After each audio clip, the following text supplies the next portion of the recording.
அனைவருக்கும் வணக்கம். ரோஜா சீரியல் ப்ரோமோவை பற்றி பார்க்க போகிறோங்க. அடுத்ததாக என்ன நடக்க போகுது அப்படின்னு சொல்லிட்டு இந்த வீடியோவில் பார்க்கலாம் வாங்க. நம்ம அர்ஜுன் ரோஜா வந்து நிரபராதி அப்படின்னு சொல்லிட்டு நிரூபிக்கிறதுக்காக அங்கேயும் இங்கேயும் திரிஞ்சிட்டே இருக்காரு. அவ்வளோவா வீட்டிலே இருக்கிறதில்ல. இந்த சமயத்தை பயன்படுத்தின நம்ம அனு என்ன பண்ண பிளான் போடுறாங்க அப்படின்னு சொல்லிட்டு பார்த்தா, அர்ஜுன் மாமா இல்லாத நேரத்தில் இந்த ரோஜாவுக்கு டார்ச்சில் கொடுத்து அடித்து துரத்திட்டிங்கன்னா நம்ம அர்ஜுன் மாமாவும் வெளியே போயிடுவாங்க அப்படின்னு சொல்லிட்டு பிளான் போட்டு என்னென்னவோ பண்ணி பார்க்குறாங்க. கடைசி வரைக்கும் வேலை ஆகுறதில்ல.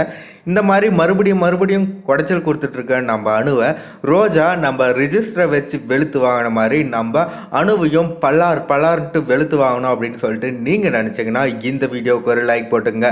நம்ம அர்ஜுன் சார் என்ன பண்ணுறாரு, நம்ம சந்திரகாந்தா மேடம் கூட அந்த பாரில் இருக்காங்க மாரியை தூக்கிறதுக்காக. மறுபடியும் நம்ம அணுக்கிட்ட நம்ம ரோஜா அப்படி இப்படி சமையல் ரூமுக்கோ இல்லை பெட்ரூமுக்கோ போயிட்டு வரும்போது அனு பார்த்துட்டு பயங்கரமாக கடுப்பாகிறாங்க. என்னடா இவ்வளோ வெளியவே அனுப்ப முடியலையே அப்படின்னு சொல்லிட்டு மறுபடியும் வம்பிலுக்கு ஆரம்பிக்கிறாங்க. நம்ம ரோஜா அப்போ தான் வச்சு வெளுத்து வாங்க போகிறாங்க. ஏன்னு பார்த்தா அந்த வீட்டில் நம்ம அர்ஜுனை தவிர மற்றவங்க எல்லாம் நம்ம ரோஜாவுக்கு எதிரி ஆகிட்டாங்க. ரோஜாவை நம்பினவங்க எல்லோரும் ரோஜா கெட்டவா அப்படின்ற ஒரு பேரை அனு வாங்கி கொடுத்துருக்காங்க. அதனால நம்ம அணுவுக்கு தகுந்த தண்டனை கொடுக்கணும் அப்படின்னு சொல்லிட்டு நீங்கள் நினச்சிங்கன்னா இந்த வீடியோவுக்கு ஒரு லைக் போட்டுங்க.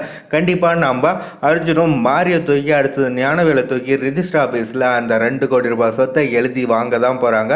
கண்டிப்பாக நெக்ஸ்ட் வீக்கில் அது நடக்க தான் போகுது. செம்ம இன்ட்ரெஸ்டிங்காக இருக்க போகுது. அப்போ தான் நம்ம அணுவோட ஆட்டம் மொத்தமும் அடங்க போகுது. நம்ம கல்பனாமாவே நம்ம அணுவை வச்சு வெளுத்து வாங்கிறதுக்கான வாய்ப்புகள் ரொம்பவே இருக்குது. ஒன்றால் ரோஜாவை தப்பாக நினச்சிட்டேன் அப்படின்னு சொல்லிட்டு வெயிட் பண்ணி பார்க்கலாம். செம்ம மாசாக இருக்க போகுதுங்க வரப்போகிற எபிசோட்ஸ்.